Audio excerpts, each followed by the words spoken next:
Гадаад харилцааны сайд Баццгийн урилгаар бүгд найрамдах энтгэг улсын гадаад хэргийн сайд Жайшанкар 2026 оны 6 дугаар сарын 22-ноос 23-ны өдөр Монгол улсад айлчлахаар хүрэлцэн ирлээ. Бүгд найрамдах энтгэг улсын гадаад хэргийн сайд Жайшанкарыг ухтан авсны дараа хоёр талын гадаад харилцааны сайд нар албан ёсны хэлэлцээ хэллээ.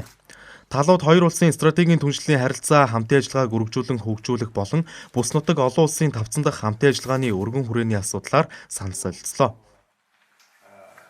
Эдийн засгийн худалдааг нэмэгдүүлэхэд талууд анхаарч ажиллахаар ярилцлаа. За экспорт, импортын бараа бүтээгдэхүүний нэр төрөл, цар хүрээг нэмэгдүүлэх, Монголоос энтгэг рүү коксчих нүүрс болон бусад уул уурхайн бүтээгдэхүүн нийлүүлэх боломжийг судлах ажлыг идэвхжүүлэх санал дээр нэгдэв. Мөн хөдөө аж ахуйн салбарын хамтын ажиллагааг өргөжүүлэх, худалдаа хөрөнгө оруулалтын шинэ боломжийг бий болгох чиглэлээр хамтарч ажиллахаар тохиролцлоо.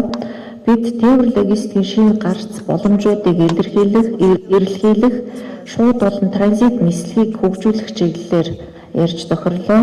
Мөн манай улсын Хүннү Эйр компани 8 сард Улаанбаатар дийлэн чиглэлд шууд нислэг гүйцэтгэхээр бэлтгэж байгаа нь хоёр орны худалдаа аялал жуулчлалт иргэд хоорондын солилцоог өргөжүүлэхэд чухал түлхэж болно.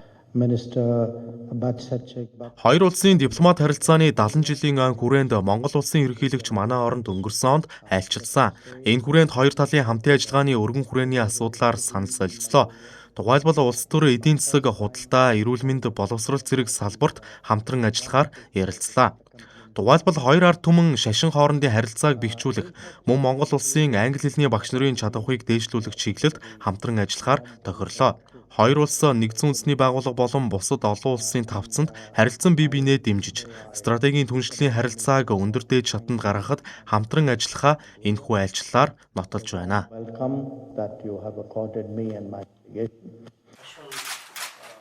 Гадаад хэргийн сайд Жайшанкар айлчлалын хүрээнд ерөнхийлөгч Ухнагийн хүрэлцэх улсын хурлын дарга Сандгийн Бямцагт нарт тус бaraалхана.